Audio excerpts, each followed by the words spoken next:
Thank you, sir. Sir, you are aware that throughout the nation, farmers are in deep distress, sir. One side, they are facing the risk of severe drought or severe floods. On the other side, they are facing the risk of increased input costs, uncertain markets, uncertain minimum support prices, and declining returns. All these making agriculture highly unsustainable financially for farmers, sir.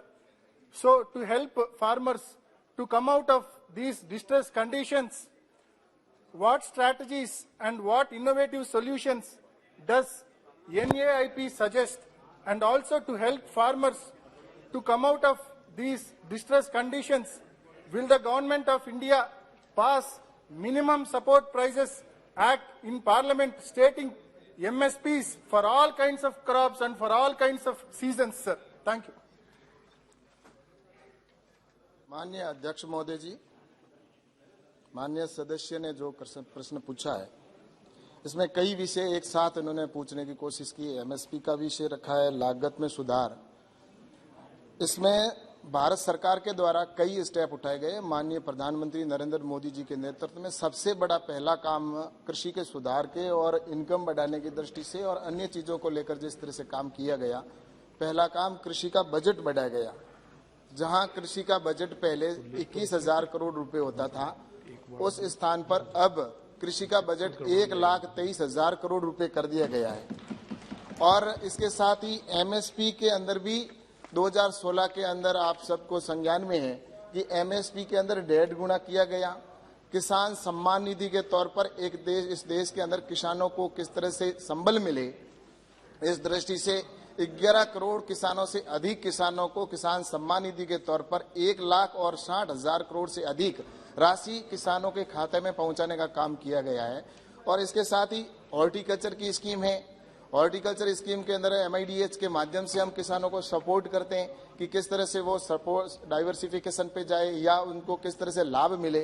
और किसानों को KCC के माध्यम से भी किसानों को अगर कहीं भी अगर नुकसान होता है, तो चाहे किसान क्रेडिट कार्ड के माध्यम से हो, चाहे हमारे किसानों को SDRF NDRF फंड के माध्यम से कहीं पे नुकसान होता है, तो उनको सपोर्ट किया जाता है। तो प्रधानमंत्री माननीय नरेंद्र मोदी जी के नेतृत्व की सरकार जब से आई है, लगातार कृषि के क्षेत्र में नए नए अचीवमेंट भी प्राप्त किए गए, नई टेक्नोलॉजी को भी लाया गया है।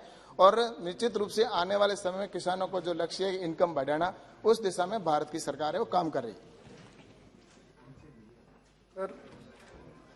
Recent continuous floods in Andhra Pradesh has damaged Kharif season and Rabi season crops in a very large scale, sir. A team of officers from Government of India has also visited Andhra Pradesh to personally see the plight of farmers and to see the amount of damage, crop damage, sir. Sir, this is due to continuous floods, sir. So may I know from the Honorable Minister what steps the ministry has taken to facilitate innovation-focused projects to promote climate-resilient agriculture, and also what steps are being taken by Government of India to compensate the huge crop loss of farmers of Andhra Pradesh, sir?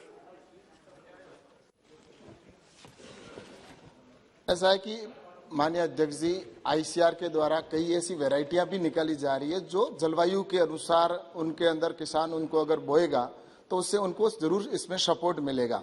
और दूसरा, इन्होंने जैसा कहा है कि आंध्र प्रदेश से जो किसानों के नुकसान का जिक्र किया है, तो राज्य सरकार से जो भी प्रस्ताव हमारे पास में नुकसान से संबंधित आता है, उसको लेकर हमारी सरकार है तुरंत इसके लिए SDRF फंड का और NDRF जो फंड है उसके माध्यम से राज्य सरकार को जो नुकसान हुआ उसका आकलन के आधार पर सपोर्ट करती है। और SDRF फंड के अंदर जैसा मुझे आज बताते हुए प्रसन्नता है कि भारत सरकार ने और गृह मंत्रालय ने एक बहुत बड़ा एक निर्णय लिया कि पहले जब आपदा आती थी तो उस समय आपदा आने के बाद में राज्य सरकार का ज्ञापन आता था, उसके बाद में केंद्र सरकार की जो टीम है वो जाती थी और आकलन करके आती थी। लेकिन अब उसमें सुधार कर दिया है और अब जैसे ही अगर मीडिया के माध्यम से भी पता चल जाता है कि वहां पर अगर इतना नुकसान हुआ है, कितना नुकसान हुआ है, तो हमारी टीम तुरंत वहां पर पहुंच जाती है। और ये एक बहुत बड़ा निर्णय हुआ है जिसकी वजह से तुरंत आकलन भी हो जाता है, किसानों को तुरंत मुआवजा जो समय पर मिल जाए, इस दिशा में काम किया जाता है। और आंध्र प्रदेश का जहां तक है, उनका जो इन्होंने बताया कि टीम आई और उसके बाद में उसका आकलन हुआ है, तो आंध्र प्रदेश के अंदर मुझे जहां तक 2020 और 21 के जो एसडीआरएफ फंड से जो पैसा रिलीज किया है और एनडीआरएफ का टोटल मद है वो 1119 करोड़ रुपए 2020-21 के अंदर आंध्र प्रदेश सरकार को अवेलेबल करवाया गया है। श्री सुरेश धनोरकर जी।